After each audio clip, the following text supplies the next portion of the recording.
All right, this is hopefully the transmission that's going to be going in the Datsun. I think I've alluded to the fact that a T56 was going in the Datsun because that's what I thought this was. But I had to do some learning on transmissions, and this is not a T56. This is a Zahnrad Fabrik Friedenrich Ag made in Germany, or ZF transmission, and more specifically it is a S6-40, so that's a 6-speed manual. I'm assuming 40 is something to do with how the back half is configured. But anyways, not a T56. This is, I believe, older than a T56. It's an S6-40 made by ZF. So first challenge I have, well, really the first challenge I had was getting the drain plug out of it. It has these 17mm hex plugs, and I actually had to go buy a socket set because it was the drain plug was too tight. I couldn't get it out with this. I was just rounding off the drain plug. So I had to go buy a actual socket with a 17mm hex on it so that I could put it on the impact and then slowly work the plug out. So that was a little bit of a hassle. The other thing is the yoke that would go right here is a little bit torn up, as is the bushing that it rides on. And since I already have all of this out, now is the most opportune time to go ahead and address all of that. All right, so here's the tail shaft that came off of it. You can see it's got this weird bolt pattern here because this came out of a Corvette. So there's originally a big C-channel piece that bolts from here, and it runs all the way to the differential, and that's what supports the transmission and the diff. It basically is just a big piece that locks both of them together. So you can see how the yoke's torn up, and even just the tip of my finger, I mean, you can really feel the grooves in it. I mean, it's not insignificant. The bushing has got similar destruction going on. So then came the first problem that I've had with, I guess, GM stuff, as far as the GM stuff that I've been trying to put on this car. So I assumed, since this came out of a Corvette, that parts would be relatively easy to deal with. I later found this to be false, being that it was made by General Motors. However, this transmission is made by ZF. That's a German company, and I guess parts are weird for these. It seems like a T56 has better parts availability than one of these S6 transmissions. So the first problem I ran into is the company Timken will tell you that this seal and bushing kit, seal bushing 5200, is the same as what was originally in here. Here is the Timken 5200 seal and bushing.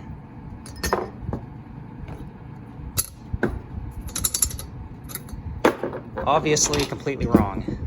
And I found a forum post where somebody actually said that it was wrong, and that post was from 2010. So I don't think Timken has any motivation to fix that. But the Timken 5200 does not fit and the S6-40 transmission tail shaft. So I couldn't even find any company that said they sold parts for these. Either their website was broken in such a way that it wouldn't work, or they were out of stock. So I was stuck trying to figure out how to get a new tail shaft bushing and seal for this, and maybe even a new yoke, since that one's as torn up as it is. So then I found another forum post where people were saying that the Turbo 400 bushing and seal should work. So rather than a Timken 5200, these two came in a Timken 5208 kit. So, I mean, pretty confident I can drive that bushing down in there. It fits decent on the yoke, likewise with the seal. So the seal and the bushing, I do think will work. The only difference I can really see between the two of them is obviously the new bushing is significantly wider, which fine with me. I don't see an issue with that. Second, you can see how the original bushing had these dimples in it that corresponded to dimples there. I have no idea why that was deemed necessary. I've never seen that before, but the new bushing doesn't have that. So the next problem is what to do with the yoke, since it's pretty grooved up. I mean, it would probably be fine, but I just don't want it to immediately start destroying this new bushing, and I don't want it to be a regular thing where I have to put a tail shaft bushing in this transmission. So that got me looking through some spare parts that I had, and I had this. This is the yoke out of the Tahoe that gave its soul to the 68. So that was a four-wheel drive. So this is a four-wheel drive slip yoke. The bushing fits on it pretty good. I mean, fits on it at least as good as that worn out one. And as far as I can tell, at least the spline section of it doesn't have much difference. The outer diameter is within a few thousandths. The number of splines match. I guess the outer diameter, I'm not sure how you call it, from the trough of one spline to the trough of another spline on this one is just a little bit tighter than on this yoke. This yoke really flops around on the tail shaft of the transmission, and this one doesn't, even if they're at the same length of engagement. So this one fits just a little bit tighter, but I mean, I can still put it on and off by hand, so I'm not too worried about it. The distance between the peak of a spline and the corresponding peak on the other side, that's within just a few thousandths. So at least as far as the spline section of this yoke goes, I think it is compatible with this transmission. So to get the bushing out, you can see I had to cut it. I just used a little hacksaw, and right here is where I cut the bushing so that I wouldn't tear up the housing, and then I just pried on it with a screwdriver and got the two to overlap so I could pull it out. The seal was a huge pain to get out. I tried using a seal puller, but it just kept ripping through, so I kept folding it with a pair of with a screwdriver until I could get a pair of vice grips on there and pull it out. So hit a roadblock. Little stop in there that keeps the bushing from going any further. Didn't think it was going to be a problem until I was already at this point, and then looked at it a little bit closer. So you can see on the seal is pretty much where the inside of this metal is going to be. And you can see by the whatever sealant in there. Man, that vent is really getting after it. You can see by the sealant on there how far the old seal used to sit in there. So the problem that I think this is going to have, and I didn't find nobody was mentioning it, but this hole here is a lube hole. So right there. So I think as the transmission is throwing oil runs down that passage, which is going to be going this way, and comes out right there. But because it's kind of drilled off into this area right here, the seal doesn't cover it up. But if I were to put this seal in here right now as is, what I think would happen is this rubber surface of the seal here would actually be touching the bushing. And I can only imagine that would prevent oil from getting into the bushing. So that's not going to work. And we're back with off-brand soda because inflation. So I decided to trim the bushing, and I decided to take it all the way down to where it's pretty much the spec of the original one. I just put a paper towel down that hole so not as much stuff would go down it, and then I used a pneumatic die grinder and just ended up grinding the whole thing down. It took a little bit of time, but wasn't too terrible. And then from there, I had a real fine rat tail file, and I just kind of went in circles all around the edge of this to deburr it. And then I went ahead and used the file to cut the groove back into these little oil channels. So that's back in there. So I think that'll be pretty decent. I went ahead and lined it up the way that the old one was. So I noticed this one had a little bit of a dimple in it. It didn't show through on the other side, but I went ahead and lined it up so that it was in the same orientation as the original bushing.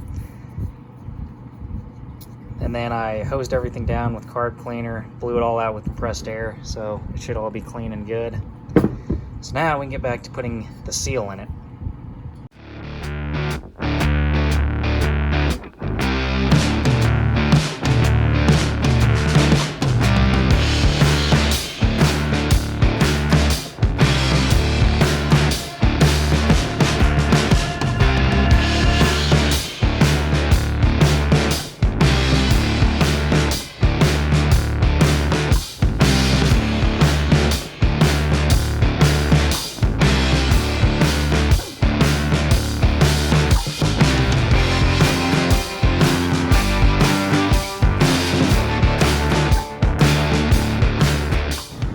Yeah, if I left the bushing at the original height, it definitely would have been getting into the seal. So I'm not sure how everybody else who did this mod ended up doing it. I didn't read of anybody trimming the bushing or cutting it down, or maybe this one's for, maybe there's different length bushings for the TH400. But I do think it would have caused an issue if I hadn't cut it down. I think it would have been starving this bearing for oil. And I went ahead and I did remove that paper towel that I inserted earlier, so all that's cleaned out. So yeah, now we're gonna see about using this yoke, see if it's gonna be too long or if maybe it'll work. So I decided I needed to cut down this original yoke, or this yoke here from the Tahoe. See how much I cut off of it. And I left myself a little extra whenever I measure it, and I'm glad I did, because at some point when I was cutting it, you can see that that's not straight. But because I left myself an extra 1/4 inch or so, I was able to true it up decently. That face doesn't touch anything, so it doesn't matter if it's a little bit crooked as far as I can tell. And even right now, it's still going to be just a little bit longer than the factory one. So what took absolutely forever is using that file, that one, this guy. I started off with this to get the large chunks out of the splines. And I've spent, I don't know, probably a solid 30 or 40 minutes just trying to clean the splines out on this yoke here. And I got the front cleaned up pretty decent, and then it was still binding up. And I think what happened is when it was this length, it was bottoming out before I realized I was really having this problem. But I think this section of spline here, because this came out of a Tahoe that had a solid rear axle, so this moved in and out of the transmission as the rear suspension moved up and down.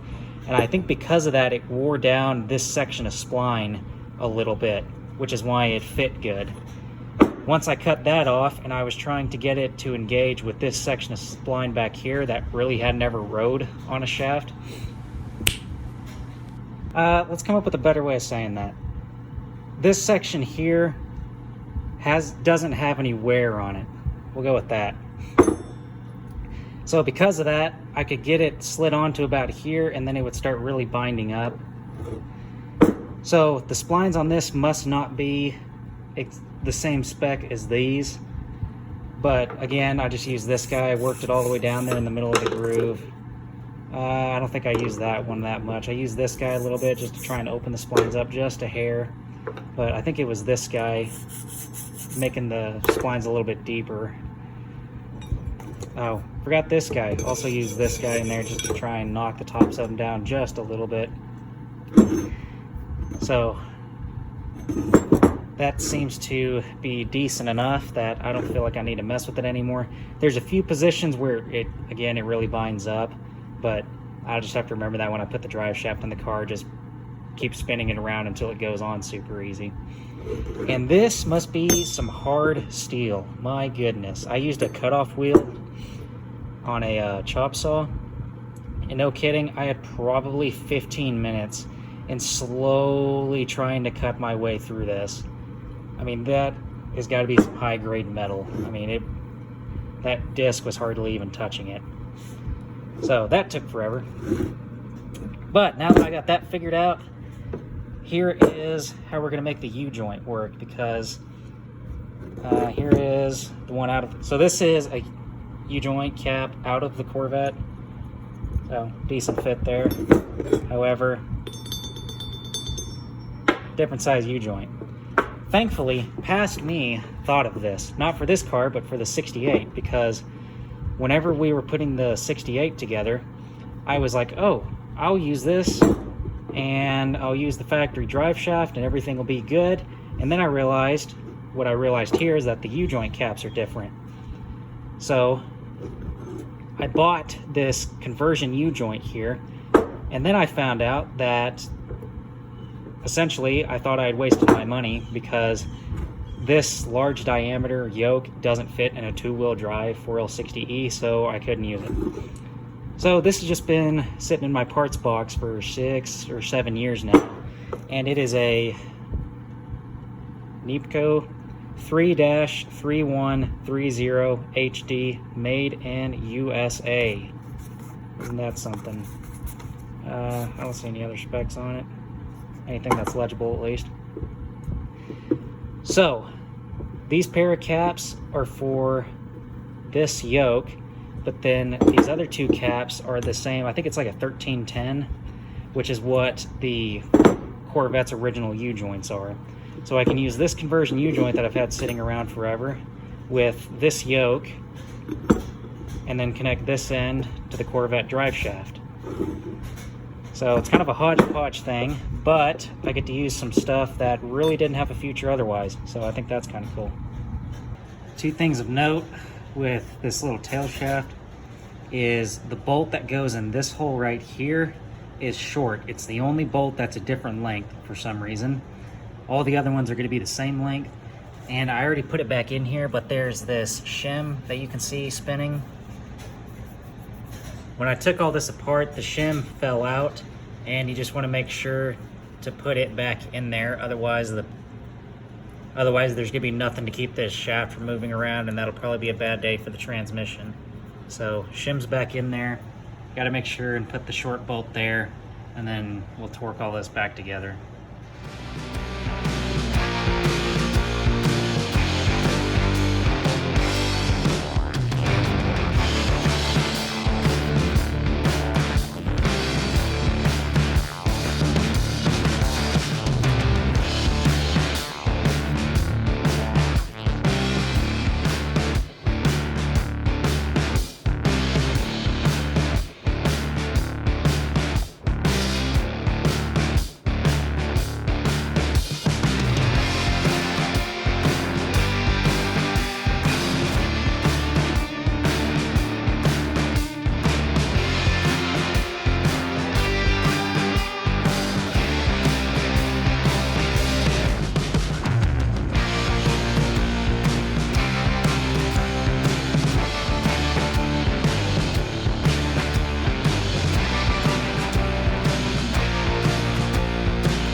The tail shaft is sorted. Inside the bell housing was a pretty interesting story. So this is the clutch disc that came out of it, and it just started getting into the rivets. So it was right on the edge of needing a clutch. Well, I mean, it really needs a clutch. It was right on the edge of the clutch going out altogether. It's been grinding the backside of the rivets flat. And then the throwout bearing, I'm not sure how this is held on here, but I don't think this little guy is supposed to be coming off, so I think the throwout bearing was also starting to come apart. And then I'm guessing whoever put a clutch in it messed with this guy here, because I had the thought of, you know, I probably should put some grease on that while I'm here. And I messed with it just enough, and it came right out. So this guy was just barely held on by like a half turn worth of threads. So really it was a game of who was going to start the party. This guy coming out, the clutch disc, or the throwout bearing. But, I mean, this Corvette was getting ready to have a real party in this bell housing. So, got to deal with that. This guy here is a pain because you can see it's a hex. So I think it's a, yeah, it's a 12 millimeter. So had to go buy yet another special socket set to work on this transmission. So you need a 14 of one of these and a 12. So in hindsight, I could have just gotten, or sorry, not a 14, it's a 17. Yeah, so you need a 17 and a 12. That's why I had to get 2 sets. So I think you clip this guy onto the arm first. Yeah, because I couldn't get this arm off without taking the bell housing off, which sucked. So I'm going to go ahead and get this clip back onto the arm. I'm going to Loctite this guy because clearly it has the potential to come loose. And then the bell housing will be ready to go back onto the transmission. And then I have a new clutch for it. So I think it should be identical to this one, just whatever generic Impact brand clutch I think is what it was. So that'll replace all of this, and then we should be good on that front. And another thing that I noticed, because this transmission is the gift that keeps on giving, you can clearly see where the clutch fork was riding on this pivot. Was not having a good time. So what I did is I made this little shim here, so that way whenever this is tightened down, it's almost 90 degrees off. So that way the clutch fork will be riding on the sides of this that it wasn't riding on before. Just because I don't want it to keep rubbing on this really, really bad spot here. So now I'll put some grease on the ball, some Loctite on the threads, and go ahead and get this bolted in. Well, I ran into some hardcore BS on this deal. So I got this little snout piece off. It's 5 millimeter Allen bolts. I just put the Allen wrench in there and then tapped around on it. And that seemed to get all those broke loose. From there, I just tapped around on the sides of this piece until it worked its way out, just, you know, tapping one side and then the other with the mallet. That got that worked out. I got the seal pulled with the seal puller. Wasn't that big of a deal.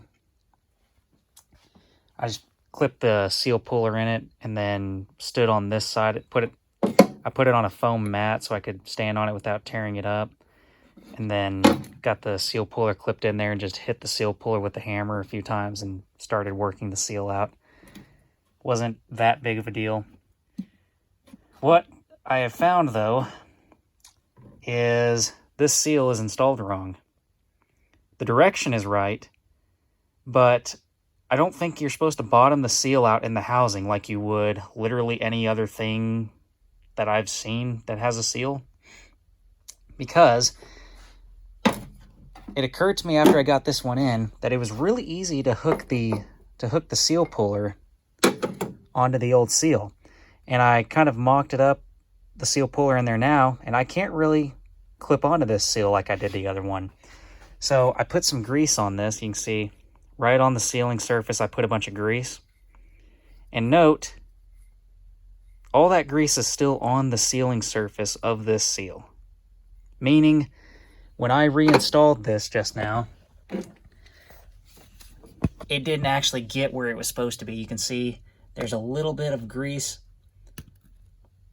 right there, but it should have scraped all that grease off, and the seal should have been riding way up here where that line is from where the old one was riding. So, as far as I can figure out with that, is this stupid transmission, whatever guy designed this, you can't actually install the seal all the way, otherwise it's too far forward and it's not going to seal on the input shaft. And this seal is identical to the one that came out of it. So that's irritating. So I got to buy another one of those because this one's definitely ruined by the time I get it out. So there's that, I guess. Don't actually install the seal all the way. All right, I got the new seal in, and you can see it is not all the way into the housing. So if you drive it in too far, I think if you use a flat blade screwdriver, you might be able to get it back out without tearing it up. I wasn't particularly successful in that, hence the new one. But what I ended up doing is I put a little bit of black RTV around the outside of the seal, and it's a rubber seal, and I don't think it should need it, but recently had an experience where it was actually on a front main. The outer portion of the seal must have shrunk because the engine started leaking oil, and when we took it apart, this seal, you could poke it with a screwdriver and spin the seal around in the housing. So for whatever reason, that front main seal shrunk up. So if this one does that, then I don't want it moving around, so hopefully the RTV will hold it if it does shrink a little bit. And then I got it, I think it's as perpendicular as it's going to be. I kind of tried a deal where, you know, I put the screwdriver on the lip of the seal, my finger on the other side, and I just slowly went around it. And if the screwdriver, you know, was either pulling away or pushing into the seal, then, you know, come in here and just tweak it just a little bit or tap it down. It's really minimal effort to get the seal in. It's not much of a press fit at all. And there you can see the grease line. So that is how I was checking my engagement. So that line of grease is where the seal is stopping. So I think that's pretty dandy. That leaves me just a little bit of cushion there. Note on the front of the transmission, just like the back, it has this little spacer thing in there. And also, there's this passage here. I think this is the oil passage, the oil feed for the bearing. And it looks like it lines up with this spot on the housing. And I think the bolt pattern is actually off so that you can only put it on one way. But now I can actually feel the seal engaging. So right there is where the seal is starting to engage. And now the seal is actually on the shaft. So I'm going to go ahead and get that back on, snug the bolts up, and then we'll see where we're at. All right, I got those bolts tightened up. I don't have a way of putting a torque wrench on it, so I went until I popped something in my hand, and we'll call that torqued. But they're pretty tight. I did a star pattern twice, so I think it'll be all right. So that's all sealed up. So that part of the transmission should be decent. The only thing I might have to mess with for clearance is that stupid solenoid there. If that's going to be hitting the floor, then I'm going to have to figure out how to get that thing out of there. I don't have a wrench to take it off, and I'm going to have to figure out a plug to fill its place. But hopefully it'll clear and it won't be an issue. And then this guy's all torqued. It's got Loctite on it. There you can see that shiny spot on the pivot ball is the part that is torn up. So that means that the two parts that are good are what's riding on the clutch fork now. So I'm going to leave this off for the time being because I don't know how this goes back together. It's been too long since I took it apart, and I don't know if I have to have this off the transmission in order to get the throwout bearing lined up here, or if I can go ahead and put it on the transmission and then somehow line it up. I don't know which way it goes. So I got to figure that out. But the transmission is all sealed back up. I've got a plan for the drive shaft that I don't foresee any problems with, and this guy is now sorted. So that's a huge hurdle there. We're going to call this good. Next deal for the transmission is again trying to figure out how to get the clutch and everything in here, and the slave cylinder as well. But for now, that's going to be it.